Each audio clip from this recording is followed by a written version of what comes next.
We'll get Nedum's opinion in a minute because there is Arsenal. Obviously, they dropped points against Brentford yesterday. Manchester City closing in on them as it stands. But Julian Laurent is not worried. Yesterday, he told us he had no concerns whatsoever. Oh, go home, you know. With your Arsenal ways, and Gyökeres is great. Are you worried?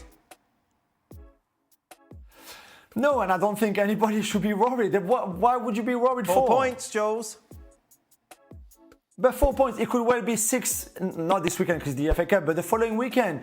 Or, you know, it could go up to more than that, or it could stay at 4.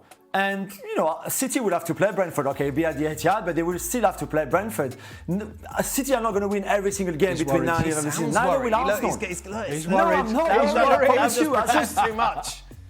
Where is your bishop on the board? I don't understand why you would say they're worried. 4 points. Look, see, your voice is gone high, you're talking quicker, Jules, you can feel it. Because I'm trying to convince you and to tell you that, relax, let's all relax here. Nedum, you're good friends with Jules. Are you convinced by what he said? Do you believe him? No, Jules is an excellent liar. I don't know if you've picked up that across the years, but he's an excellent liar. And I think in some ways, like, there will be some level of concern, not necessarily because of, say, what Man City have been doing, because I think as far as 2026 goes, there's been a lot of like critiques about them in first halves versus second halves and so on. But then if that's to be the case, why is the gap not bigger? I think in some ways we kind of need to look at, say, some of the issues that Arsenal have had. And to be fair, playing against Brentford is one of the toughest games in the Premier League as it stands. Their form's been fantastic. But why is the gap not bigger? Considering, like, you know, many of us, fancied them to win the league title and they've been the most consistent side throughout the season. Why does it still feel like there's some sort of a race there? Are you saying Man City are winning it, basically, Nedum? Is that what you're telling us? No. No, I'm not saying that. I'm not saying that. Listen, I want that, but I'm not saying that. But the thing that surprises me the most is the fact that it hasn't been put away just yet. Obviously, you know, there was a point where we thought Arsenal were going to run away with it when City had a dip in form, Villa had a dip in form. But then Arsenal seem to have had a little mini dip themselves, and I think in some ways that will be concerning for them because, as we've seen through the last, say, 20 years or so, they've not managed to get it over the line just yet. I still do fancy them, but it's getting a lot closer than I thought it would have been at this point. I said in yesterday's show, I think it was yesterday's show, they just keep throwing City a bit of a bone, don't they? And I think that's what Nedum's touching on. They're not 8 points, 9 points clear. I mean, you look at some of the draws. Sunderland, they gave up a 2-1 lead late on. All right, they're a tough side. Sunderland, good side in the Premier League, particularly at home. A lot of physicality. Forest, who have been struggling, well documented, sacked the manager again. There was a draw at the City ground against a struggling team. The defeat at Manchester United, at home to Manchester United. Was it the draw against Liverpool they had? And then the draw at Brentford, which I agree, Brentford are playing some really, really good stuff. But they'd won there the last 4 seasons, Arsenal. And so they're just not stretching that gap out at the moment. And when you don't stretch it out and the other team keep plodding along and winning, as City did the other night against Fulham, you can get a little bit restless in the dressing room. Now, a 4-point gap is still a decent gap, but it's not insurmountable. If you're in that City dressing room and it's 7, 8 and 9 points, you're demoralised because you're in that dressing room, you're thinking, you know, Manchester City, that is, we're going to have to win every single game because we're never going to catch 9 points. They're not going to lose 3 or 4. And even if they lose 3 or 4, we're going to win every game, which we know this City side are not going to do. But at 4 points, that's just a little bit different, Stevie. After the game the other day, after the Brentford game, I was thinking, you know what, could Arsenal actually bottle this? But then 24 hours later, I look at the big picture. It still means City have to win every game. And so that's not going to happen. And so I think maybe it's just a case of Arsenal are not as consistent as they should be for what they have. On paper, they are the best team, there's no question. And for the squad they have, but for some reason, they're kind of 7.5 out of 10 all the time.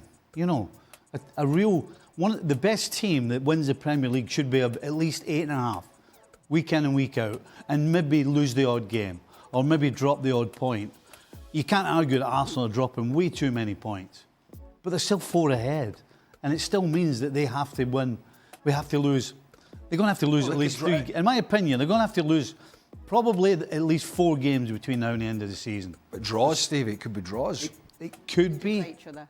So, no, I think, yes, 4 points doesn't look as good as 6 or 9 or whatever it was, but I still think that it really big time is in their hands. I mean, they're slightly worrying in some of the games, and they are, look, by far the strongest squad, there's no doubt about it.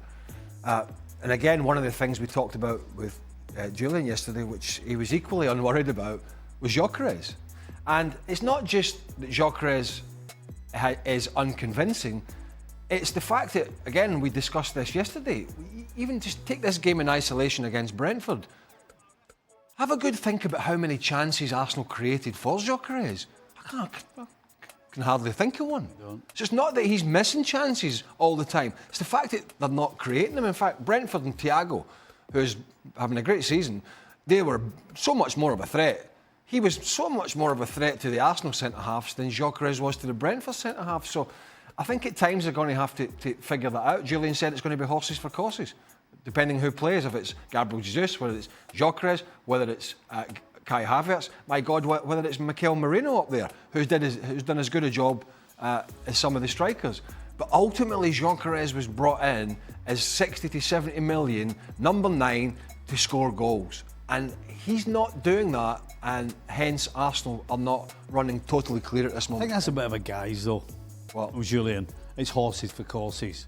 The fact is, whether it's... It wouldn't be if he was scoring. It wouldn't matter. Yeah, it wouldn't be if he was scoring, but he's not. And the fact is that they don't have a centre-forward that's scoring goals. And whether it's Jesus, whether it's Gyökeres, whether it's Havertz, whoever it is, they're not creating chances for whoever the centre-forward is anyway. So, I'm not sure... I don't like the horses for courses, but I don't think it matters who they're playing through the middle, quite frankly, because the goals that they will get will be simple ones, but they won't get that many because Arsenal don't create enough for them. It's sort of managers. Let him go because he's absolutely freezing. It's one second. It's Friday night. No, keep him. It's sort of manager speak here because listen. If Gyökeres was scoring every game, goal a game, and he was firing them in, then all this horses for courses chat about when they're playing a big physical team, they'll play Gyökeres. When they're playing somebody that'll sit deeper, they might play Havertz or Jesus. If Gyökeres was scoring every week, it wouldn't matter who they were playing. Exactly. He plays every week. Shall we see if we can count to 100 in Spanish? Okay? Yeah. See? Nathan, we're going to let you go. We know it's Friday night. Oh, thank you so much. We know you're freezing. Kay, you've always been my favourite. Forget Craig Burley. Kay, you've always been my favourite. Half a job. I'm done. Hey, as usual, half a job. Leaving halfway through the show. I'll do the other half in a couple of weeks. Yeah. You're getting half pay for this one. Yeah. Right, as an Arsenal fan watching this, I've got to be honest, this whole relax, nothing to worry about narrative feels a bit too comfortable for my liking. Yes, we're still 4 points clear. Yes, it's still technically in our hands, but that's not really the point people are making here, and I think that's where this debate actually gets interesting.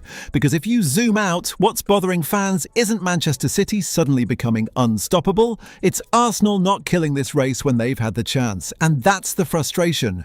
We've had moments this season where it looked like we were about to put daylight between ourselves and everyone else. City dipped, Villa dipped, the door was wide open, and instead of slamming it shut, we've kept nudging it back open. Draw here, draw there, dropping points in games where champions usually smell blood. Brentford away? Tough fixture, absolutely. No shame in that on its own. But it's not just that game, it's the pattern. Sunderland late collapse, Forest away, United at home, Liverpool draw, now Brentford. None of these alone scream crisis. Together they create nerves, and the biggest red flag for me isn't even the points gap. It's the feeling that we're constantly operating at about 7.5 out of 10. A title-winning side usually lives at 8.5 or 9. Relentless, ruthless, boringly efficient. We haven't quite been that. Now let's talk about the elephant in the room. The striker situation. Because this idea of horses for courses honestly sounds like manager speak covering up a deeper issue. If you've got a number 9 scoring regularly, you don't rotate based on opposition. He plays. End of discussion. The uncomfortable truth? We're not creating enough chances for any of our forwards. It's not just that Gyökeres isn't scoring, it's that he's barely being fed. And when you watch games like Brentford, their striker looks more dangerous to our centre-backs than ours does to theirs.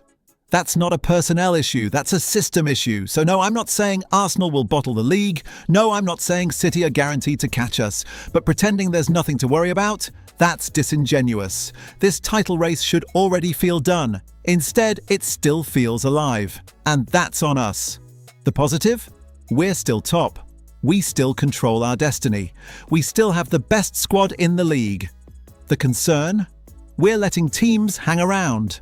And with Manchester City, that's the one thing you never ever want to do. This next run decides everything. All right, Gooners, now it's over to you. What do you make of it? Are we still fully in control, or are these dropped points a real warning sign? Let me know your thoughts in the comments. I want to hear every take. And if you enjoy proper Arsenal fan reactions and honest opinions like this, make sure you hit subscribe and turn the notifications on so you don't miss what's coming next.